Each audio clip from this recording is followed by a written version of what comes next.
Bonjour à tous, j'espère que vous allez bien. On se retrouve aujourd'hui pour une toute nouvelle vidéo, à savoir des petits chamallows livresques dans cette période hivernale et surtout à l'approche de Noël.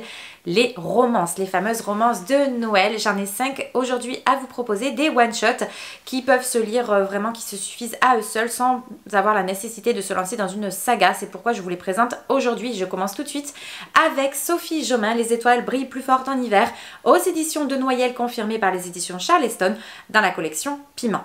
Ici, nous allons suivre l'histoire d'Agathe, une jeune femme qui est décoratrice et qui travaille dans un grand complexe commercial qui ressemble très étroitement aux galeries Lafayette que nous avons dans nos villes en France. Ici, il s'agit bien entendu d'une fiction, on ne parle pas des galeries Lafayette mais des galeries Hartmann. Néanmoins, je vous donne la référence parce que si vous souhaitez vous promener cette année au sein de Galeries Lafayette, vous retrouverez exactement la même atmosphère que vous avez ici présentée dans ce livre et qui est extrêmement bien décrite. J'ai découvert ce livre et eu envie de le lire grâce à la chaîne Bazar de la littérature où Maureen en parlait et en a fait la critique puisqu'elle n'a pas vraiment apprécié ce livre ni cette histoire. Mais elle l'a tellement bien argumenté que cela m'a donné envie de me faire mon propre avis et de le lire. D'autant plus que depuis mon retour du Portugal, eh bien je suis à fond dans ce mood-là des romances de Noël, des petites douceurs, des petites envies livresques, à savoir pleines de romances, pleines de douceurs, où tout se passe bien et surtout où tout se termine bien.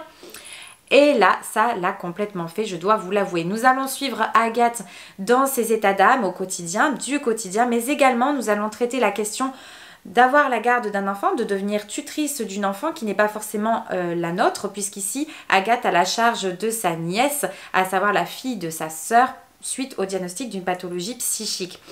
Nous n'allons pas suivre ni traiter en profondeur la pathologie en question. Néanmoins, les relations familiales, la place que chacun peut occuper et les enjeux, les liens de loyauté qui peuvent se jouer suite à ce diagnostic et suite à ce changement de garde et de responsabilité est très intéressant, je trouve, dans ce livre et très bien abordé par Sophie Jomain.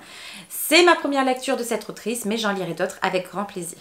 Et puisque nous parlons des relations familiales, eh bien je rebondis tout de suite sur cette romance, à savoir Noël à Silver Peaks de Marlène et Laura Dana, qui est ici une auto-édition. Alors j'adore la couverture, j'ai littéralement craqué pour la couverture, je ne vais pas vous le cacher, hein, qui fait très hiver, très Noël. Ici nous allons suivre l'histoire d'Ailey, là aussi une jeune femme qui va se retrouver au chalet de Céleste pour les vacances de Noël. Elle devait y venir avec sa grand-mère, mais finalement suite à son décès, elle va s'y retrouver seule, en respectant la dernière volonté de sa grand-mère, puisque pour elle, ce lieu pourrait éventuellement changer sa vie. Il est possible que ce soit vrai, d'autant plus que là-bas, elle va rencontrer The Grinch.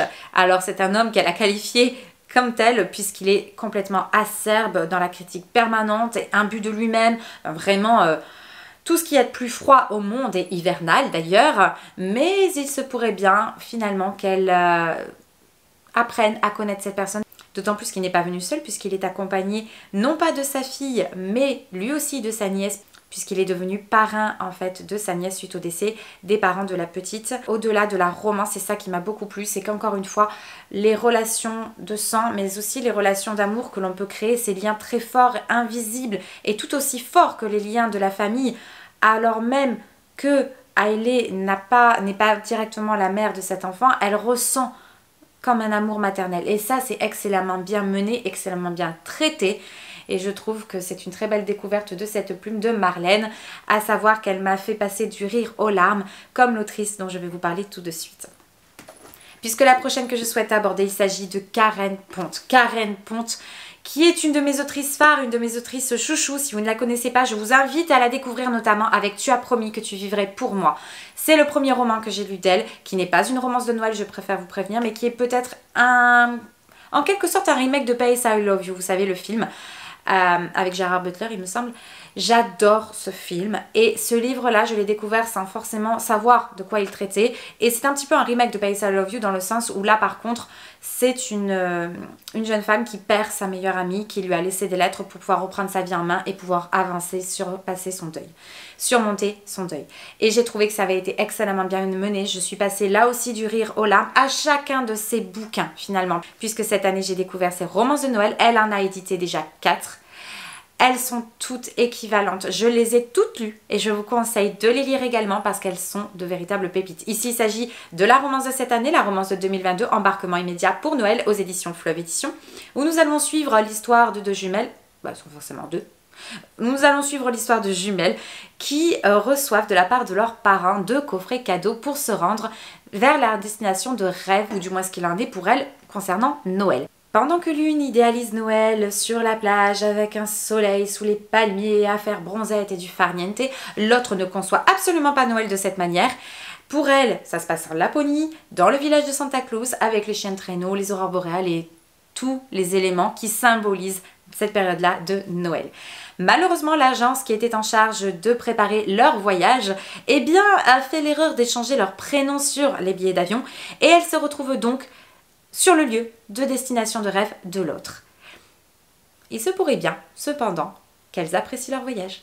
Je vous laisse donc découvrir cette histoire qui est une pure pépite. Et là où j'ai été agréablement surprise et agréablement... vraiment... C'était très bien joué dans le sens où on ne tombe pas dans le cliché où chacune va rencontrer l'amour et finir avec l'amour et revenir avec. Non, ici, elles vivent chacune leur expérience avec, certes, une partie un petit peu romancée. Peut-être qu'elles découvriront chacune l'amour par la suite, mais on ne tombe pas dans ce cliché-là. Au contraire, on va explorer là aussi les relations familiales, à savoir la relation qu'entretiennent ces deux sœurs, puisque être jumelles, elles sont... ici très fusionnelles, mais quelque part il y a aussi parfois des non-dits qui vont ressortir à cette période-là. Et il y a aussi la relation non familiale quelque part, mais qui est traitée avec les rencontres qu'elles vont faire sur place et qui là aussi est très intéressante. On retrouve encore cette histoire de garde monoparentale comme l'histoire dont je vais vous parler tout de suite. Je rebondis sur un roman dont je vous ai parlé l'hiver dernier puisque je l'ai reçu en cadeau de Noël de par mes parents, à savoir la romance de Georgia Caldera, Embrasse l'hiver et danse avec lui. J'avais là aussi découvert cette autrice et eu un véritable coup de cœur pour sa plume avec l'intégrale Les larmes rouges que je vous invite vivement là aussi à découvrir. Ici nous sommes vraiment dans la romance typique de Noël et lorsque je l'ai lu la première fois, je dois avouer que j'avais été un petit peu... un petit peu sceptique, je sortais moi-même d'une rupture et donc forcément le scénario m'avait interpellée puisqu'ici nous allons suivre l'histoire de Romy qui ne se remet pas en réalité de sa rupture mais qui ne parvient pas à l'admettre auprès de ses proches mais qui se lance dans un petit jeu complètement absurde et juvénile, à savoir de s'introduire en cachette dans son ancien appartement pour faire quelques crasses de vengeance auprès de son ex-compagnon. Bien entendu... il va y avoir quelques rebondissements que je vous invite vivement à découvrir dans cette romance que j'ai redécouverte en ayant cette fois-ci le mood de Noël, en ayant ce mood-là de la romance, besoin de douceur, besoin d'amour et surtout, c'est ce que je vous disais tout à l'heure, c'est que les romances de Noël, il faut pouvoir être au clair avec soi-même sur les relations familiales, sur les relations sentimentales, avoir son cœur quelque part en paix. Je ne l'avais pas lorsque j'ai lu ce livre la première fois et cette fois-ci je l'ai relu en étant bien avec moi-même, en étant heureuse avec moi-même et donc... j'ai clairement savouré ma lecture. Je vous invite donc à la découvrir, d'autant plus que cette couverture est juste sublime. Elle est toute douce et symbolise pour moi clairement Noël et l'hiver. Il y a notamment quelques approches là aussi au niveau des relations familiales qui sont très intéressantes à découvrir. Nous allons suivre ce papa qui a la charge de son enfant de manière monoparentale suite au décès de sa femme. Un décès quand même, spoiler alert, dans des conditions quand même assez particulières. Je tiens quand même à vous le signaler. Néanmoins, cette histoire est bien menée de ce point de vue-là, très douce également. Et on rebondit sur les histoires précédentes avec ce lien qui peut se créer parfois avec un enfant alors même que ce n'est pas votre enfant. Et ça, c'est très intéressant, je trouve. Et bien sûr, nous allons terminer cette vidéo avec Clarisse Sabart. Clarisse Sabart, La vie est belle et drôle à la fois aux éditions Charleston. Et il fallait absolument que je vous parle de Clarisse Sabart. Ici, il s'agit du premier tome d'une saga, il me semble-t-il. Néanmoins, je l'intègre dans cette vidéo en tant que one-shot parce que pour moi, il se suffit clairement à lui-même. La romance n'est pas du tout ici au premier plan. Nous allons davantage suivre l'histoire familiale, les secrets de famille, les non-dits qui se retrouvent exacerbés et surtout révélé à la période de Noël puisque la famille, on le sait bien, se réunit souvent à cette période-là et donc finalement tous les petits couacs, les non-dits, etc. ont tendance à ressortir à cette période. Et ici, il faut se croire que la mère de Lena, notre héroïne, a voulu créer cette situation-là et surtout resserrer les liens et permettre à chacun de retrouver sa place en proposant à chacun de se réunir dans ce petit village de montagne typique de ces histoires de Noël, mais aussi typiques de leur enfance où ils vont pouvoir renouer leur lien en l'absence de leur maman qui est partie on ne sait où. Je vous invite clairement à découvrir cette histoire pleine de douceur et surtout pleine d'espoir. Comme chacun de ces autres livres, clairement, j'ai adoré ces 5 romances de Noël et je vous invite vivement à les découvrir. Elles sont toutes pleines de douceur, pleines d'espoir. Elles traitent, vous l'avez compris, des relations familiales et je trouve le fait d'aborder ces liens familiaux très intéressant, notamment à cette période de Noël où l'on a pour habitude de se réunir en famille. Et pour terminer cette vidéo, je voudrais vous parler d'un film, si vous avez besoin d'une référence justement au niveau DVD. Ah bah oui, ça existe encore les DVD, en tout cas pour moi. Eh bien, je ne pouvais pas faire cette vidéo sans vous parler de The Holiday. Holiday, pourquoi j'ai décidé de vous présenter ce film-là dans cette vidéo ? Parce que tout simplement, en cas de rupture, en cas de coup de blues, de coup de mou, si vous ne croyez plus en l'amour, si vous avez vraiment vécu beaucoup de désillusions ces temps derniers, eh bien clairement celui-ci est très feel good et vous redonnera l'espoir et le fait de croire en l'amour. Ici, nous allons suivre Cameron Diaz et Kate Winslet qui jouent le rôle de 2 femmes qui vont échanger leur maison, à savoir un cottage anglais, en échange d'une maison de luxe à l'américaine. Je vous invite vivement à découvrir cette histoire avec Jude Law et Jack Black également. Donc 4 grands acteurs qui est excellemment bien mené à mon avis et qui peut être terriblement thérapeutique. Eh bien, je vous remercie d'avoir suivi cette vidéo. J'espère que vous allez trouver l'inspiration dans ces 5 romances. Bien entendu, il y en a d'autres et d'autres et de moult d'autres. Vous en avez plein de ces mêmes autrices.